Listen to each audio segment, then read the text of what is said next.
My neighbor's tree is on my fence. Hey there folks, this is Josh, Stoney Ridge Farmer. Welcome back to another gorgeous day here on the Stoney Ridge. We are wasting time and racing the rain by cleaning up my neighbor's tree that fell off of his property onto my fence. I want your opinion. Share your opinion. Is he responsible? Am I responsible? Who's responsible? Let me know. Guys, come along today as we have some fun. We're going to be using some really cool tools. We're going to show you just how simple and easy it is to get a tree off of this woven wire fence from tornado wire, pull it back up, get everything back ready, and we're going to move the cows over in here about 2 weeks from now. I ain't afraid of work, I ain't afraid of play, I ain't afraid to get the job done and do it my own damn way. I ain't afraid of life, times like this. If you mess with my freedom, I'll tell you just what you can kiss. That's right. All right, folks, welcome back to the Stoney Ridge Farm channel. Let's show you the extent of the damage here from this tree. So this is a southern yellow pine, or loblolly, not a loblolly, excuse me. This is a Virginia pine, which is less desirable than a loblolly or southern yellow pine, and it's really no good for anything other than to push back up in the woods, and we might get some firewood logs out of this. This is the fence, and typically this is the next pole down. The fence would be about 4 feet tall. Well, as you can see, the fence is no longer 4 feet tall.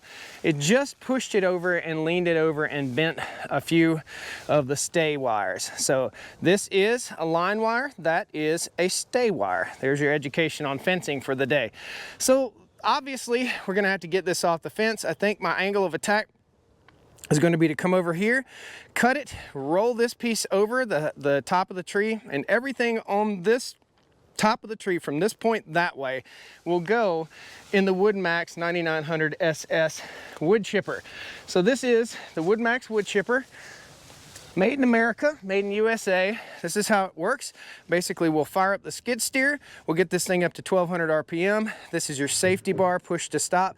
It also will adjust for how fast you want to feed this. So when we put larger logs, and this will take up to 9-inch stuff, when we put the larger logs in there, we want to slow it down just a little bit. So we'll bring it down to about right there. And then this is the discharge chute right here. This discharge chute is aimable. So in other words, I'll grab this handle and I can point it any direction, but it's not advised to point it where you'll have to walk to get back in the skid loader. So we'll be pointing it out into the pasture, and as we chip more, we'll rotate it, and we'll blast all that biomass out here onto our soil to help build the soil here on the Stoney Ridge Farm. Now, the other tools we're going to be using, this is my buggy. This is, well, it's Honda's buggy.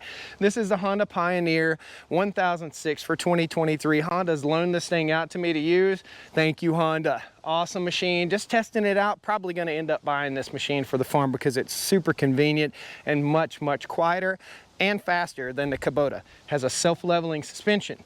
Here are the tools we're going to be using. So today we put away the steel and we're busting out the Husky. This is a Husqvarna 572 XP with a 23-inch bar. This is the Toro battery powered chainsaw. Let's make sure we got plenty of battery here. And we got enough. I just sharpened all this stuff.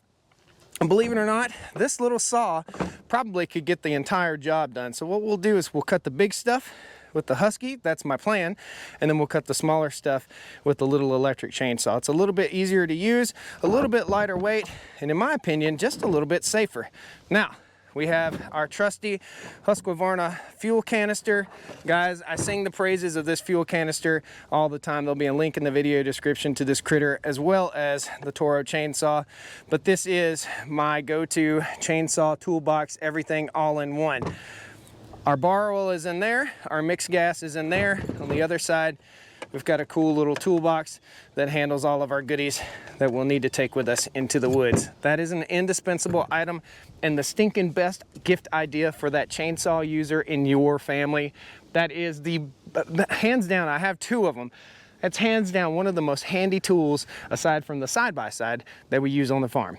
Okay, now let's get busy. Let's blast out some wood chips, have some fun.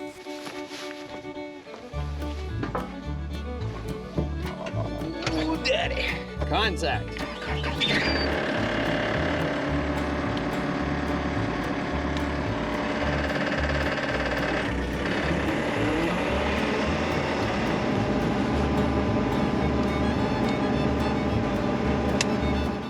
Folks, thanks a lot for watching Stoney Ridge Farm Channel today. Gosh, I really appreciate you being here. I hope you're entertained and I hope you enjoy this. Please post a comment down there. Let me know what you'd like to see more of here on the property, here on the Stoney Ridge. So a lot of folks are really against the electric chainsaw. I'm giving them a try, okay? I'm gonna give them a shot. I think what we're missing here is that electric technology in the chainsaw world is getting better and better and better. And I think this little Toro Saw will prove it to you. Now, if we run the battery dead, we run it dead. You see how much power it had, only about 3 out of 4 bars. But I feel like we can accomplish this job mainly with the electric chainsaw, and we do the heavy work with the big 572 Husqvarna XP that you see me working with right here.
Well, as a farmer, you get to wear many, many hats. And this is one of the most important ones, guys. That little Toro Saw, I'm telling you, it's a great little saw. It kicked butt. We still have all 3 bars left.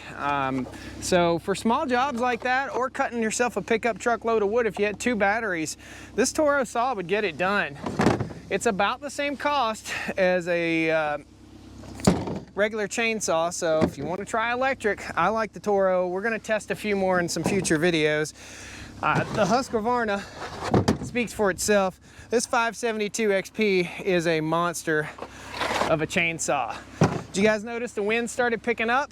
They say don't pee into the wind. Well, don't chip into the wind. I got to wear quite a few chips. So the next thing we got to do is fix this fence. I'm going to show you just how easy it is to just raise it right back up. Super simple. With this woven wire, as tight as it is, it just lifts right back up. So here we are at our fence post and at our problem. A lot of broom sedge out here, guys. We are healing the land.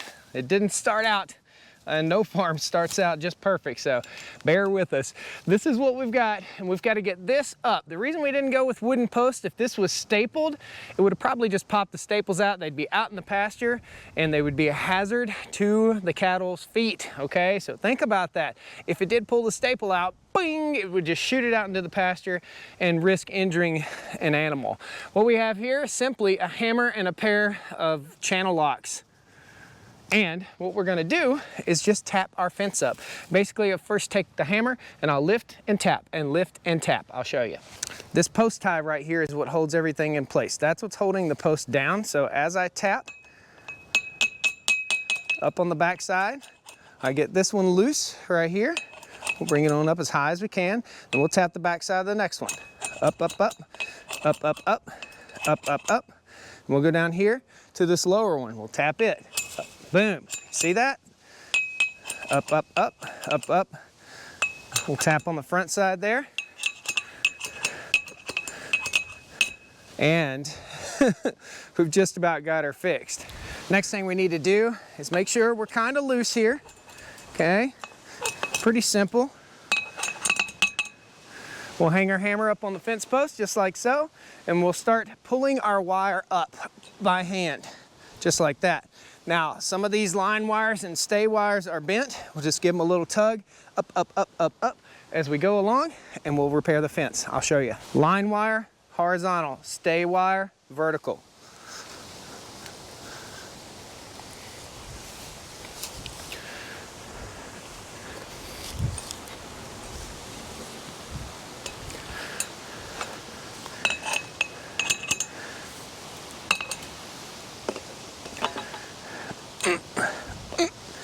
Sometimes it takes a grunt to get it right. We don't spray our fence lines on the Stoney Ridge farm. We don't put herbicide down if we can help it. Lift up, bend them straight, up. And this is why I chose this fencing system. You guys notice that we're about 8 to 12 to 16 feet away from the forest so that we don't have this problem.